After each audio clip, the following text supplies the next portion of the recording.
ça le problème, c'est se lever, de se dire qu'est-ce que je vais faire de mes journées, quoi.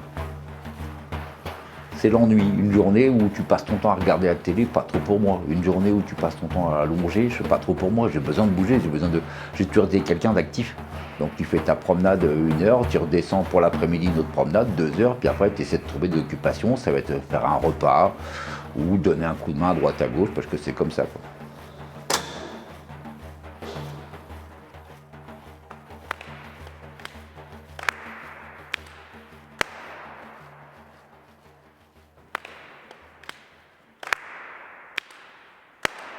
Et vous vous souvenez, on doit essayer de visualiser les mots, parce qu'après, ça nous aide pour faire ce jeu de subdivision.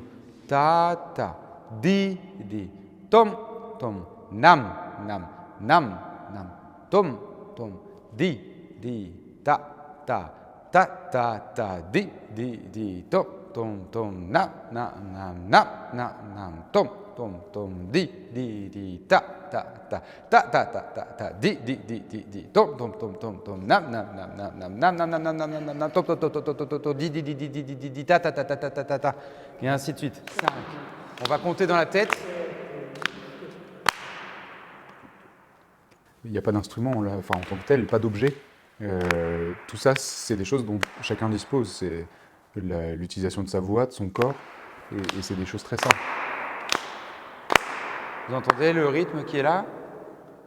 Il faut se servir de sa voix, il faut oser. Alors au début, il y a un peu de pudeur, un peu de timidité, puis en fait, tu sens que petit à petit, les participants là, se prêtent au jeu et se mettent dans le flow. Nam, nam, tom, tom, di, ta, ta, ta, ta, di, tom, tom, nam, nam, nam, nam, tom, tom, di, ta, ta, ta, ta. Ok, prenez tous votre papier, prenez-le bien. Prenez-le bien, juste en lecture, sans rythme, sans rien du tout, enfin sans le rapport à la pulsation, on lit. Ta, di, tom, nam, nam, tom, di, nam. Expert. Nam, non, tom, non, di, ta. tu m'as embrouillé la tête déjà. Nam, tom, di, ta, juste une petite erreur à la fin. Ouais. Vas-y. Tam, di, tom, nam, nam, tom, di, ta. Et ben voilà. J'ai réussi. Tous ensemble, avec les mains, ta, di, tom, nam.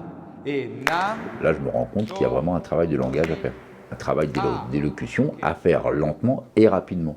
On revient un peu comme on était à l'école, quoi. Parce qu'en détention, c'est pas qu'on parle pas, mais au niveau élocution, les vocabulaires sont courts, quoi.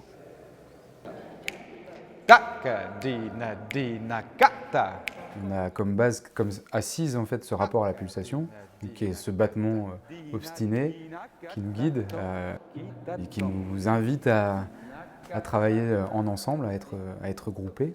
Il y a un enjeu de s'appuyer sur ce rebond permanent et en même temps d'évoluer dedans.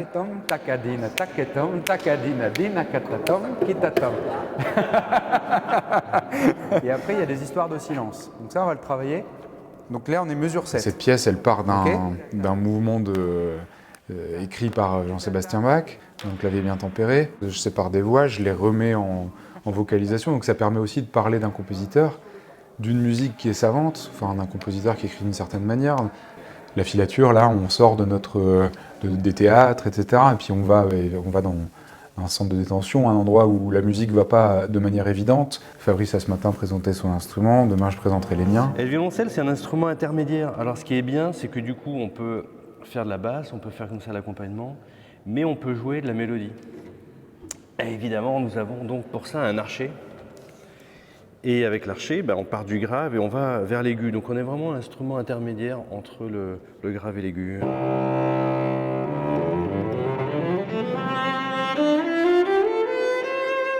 Petit à petit, on va vers le violon.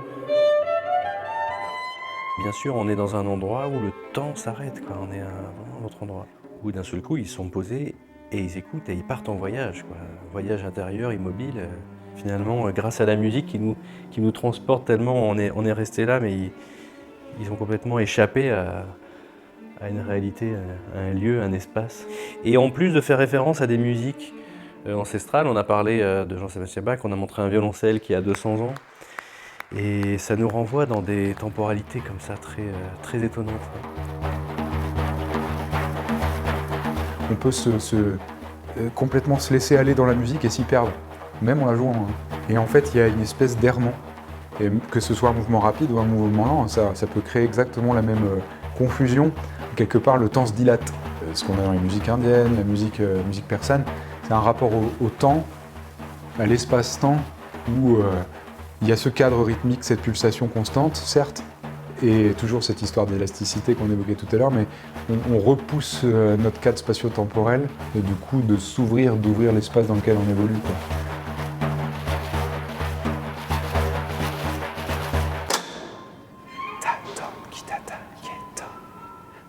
Dès que tu te lèves le matin, le premier truc que tu te poses, c'est qu'est-ce que tu vas faire de ta journée? Parce qu'il n'y a pas d'activité réelle pour qu'on puisse bouger, et heureusement qu'il y a le truc culturel. Donc comme là, le coup de la percussion, ça nous permet de nous évader et de s'occuper la tête, mais en plus ça nous fait travailler en même temps le mémoire et puis un style de musique qu'on ne connaît pas du tout, quoi. Ça te permet aussi de s'évader la tête, quoi.